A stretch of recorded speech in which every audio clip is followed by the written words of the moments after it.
She'll be coming round the mountain when she comes. She'll be coming round the mountain when she comes. She'll be coming round the mountain. She'll be coming round the mountain. She'll be coming round the mountain when she comes.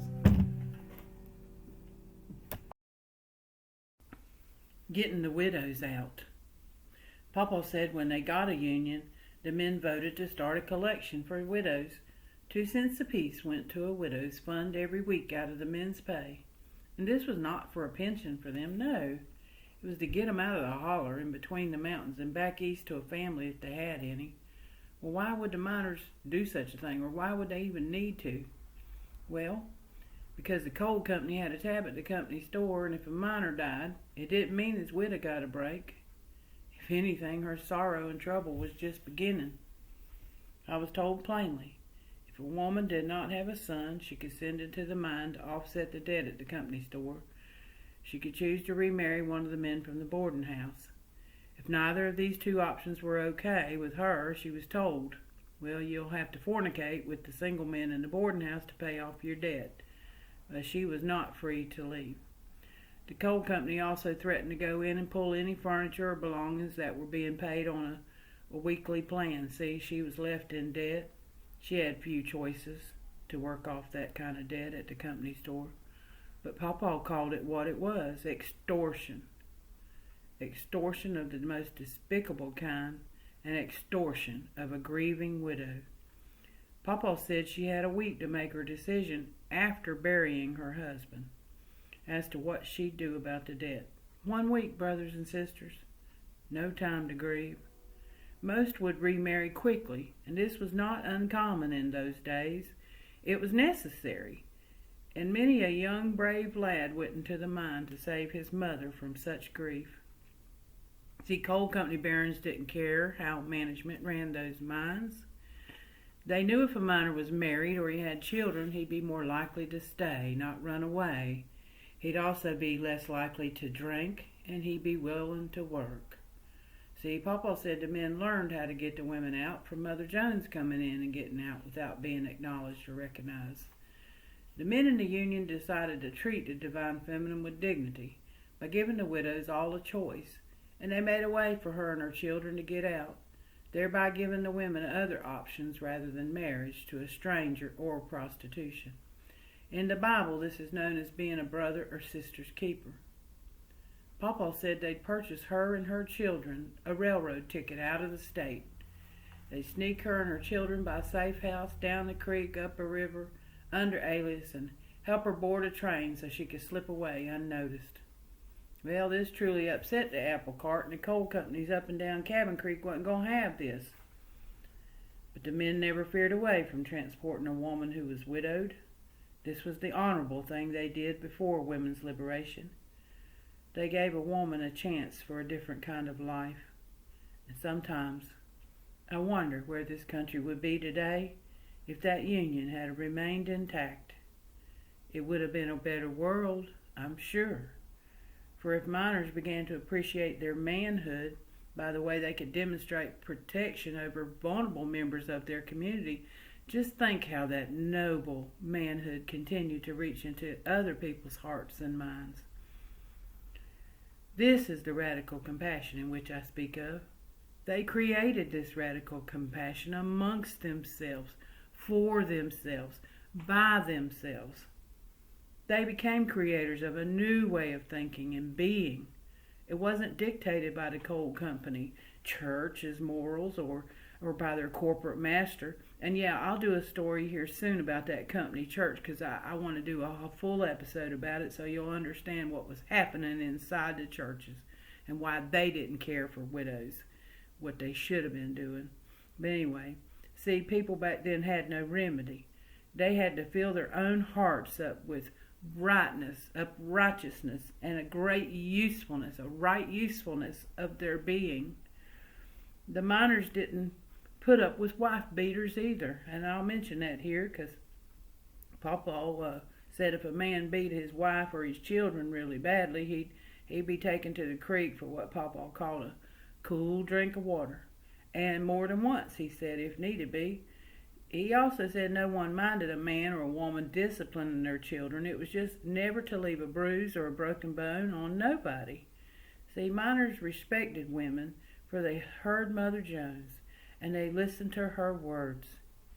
One day, men of this country will look back upon you coal miners assembled here, and they'll see men of courage, men of honor, who want a better life, who have a noble stature, men of integrity, men of dignity, men who've set their life aside for the betterment of others. These were all new words we learned from our dear mother. Commentary. My papa was selected to be on the first grand jury with women. I remember he was a bit surprised. He drove down to Charleston to request a dismissal due to his age. He was told no, he was needed in the jury deliberation room, that if any young city slicker from downtown Charleston might open his mouth to disrespect or shut a woman down, that he'd be in the room to be able to share a little wrath of Charlie O'Neill was sitting at the table. See, he respected women. His honesty, his character, his integrity was known up and down Cabin Creek.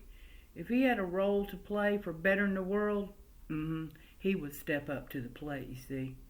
He was no fool. So I found him in a West Virginia Archives newspaper clipping. He's sitting there for posterity with his backbone upright in the corner in a picture. And I found it, I looked at it and I thought, yeah, he didn't initially want to be there, but I remember that. But see, I also recalled the backstory, that he was needed by the judge specifically to be sure deliberations ran smoothly. He told me once, if you was a liar on Cabin Creek, everybody knew it. If you was a thief on Cabin Creek, everybody knew it. And if you was a womanizer on Cabin Creek, everybody knew that too. It was kind of a check and balance of sorts between people. You had to be what you said you was all the time. And we was taught to walk with our shoulders back and to look people level in the eye. We was taught to say please, thank you, excuse me, if I did something like bump into you, and pardon me when you did something similar in case you didn't see me.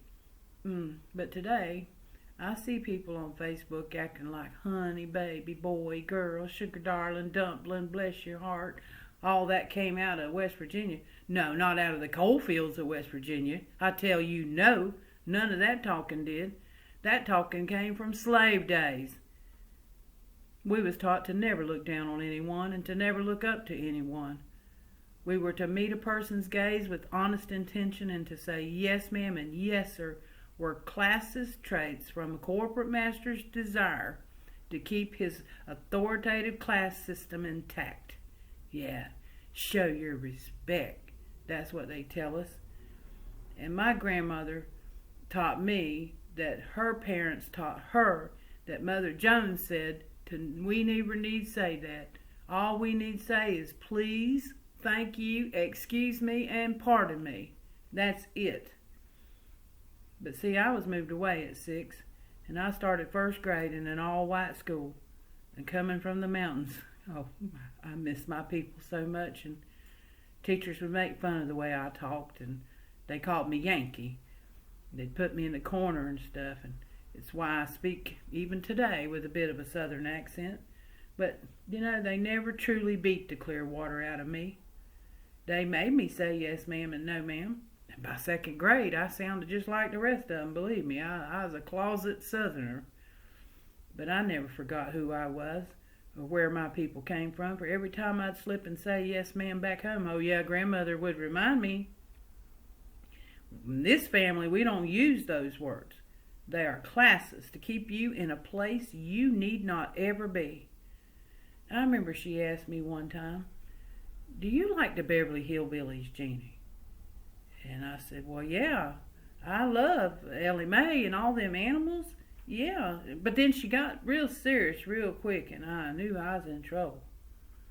You know why they call us hillbillies? You know why they even use words like hillbilly, moonshiner, inbred? It is only to devalue your labor.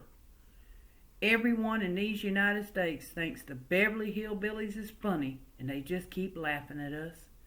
And they can keep wages low here, pollute the river and air, and kill our men in coal mining accidents, and nobody from New York or D.C. will think or do anything about it. It is only to discriminate against you that anyone ever uses those words to don't you forget. If anyone in Florida ever calls you a hillbilly or Yankee or any of those things again, you tell them, you're a mountaineer from West Virginia, by God. Our motto is mountaineers are always free. We were not a slave state. We take great pride in that. And sometimes the only thing that sustained me as a young child in the deep South was a song Grandmother taught me to sing when I was away. She said, "This little light of mine." And I sang. I determined to let it shine, let it shine, let it shine.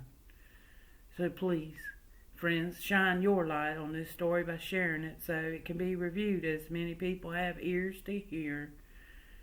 Please like and subscribe. It's all I ask, and I'll keep putting out more stories. And my mom said the other day, talking to her, that these stories is necessary for us to know what people went through to get us where we are today. And keep your family stories alive. Listen to the old ones and what they tell. Write it down. Recall our own struggles right here in America. It's a nation's struggle. See, we'll be happy that we did this and started talking about these things, because together we can do it. We can recall disgusting parts of labor history, like asking widows to fornicate. I just don't want to forget nothing that Papa said. It's just awful. But I'm building a better world by spreading these stories, and I hope you will too. Join me. The Radical Compassion. I love you, and I hope you have a wonderful day.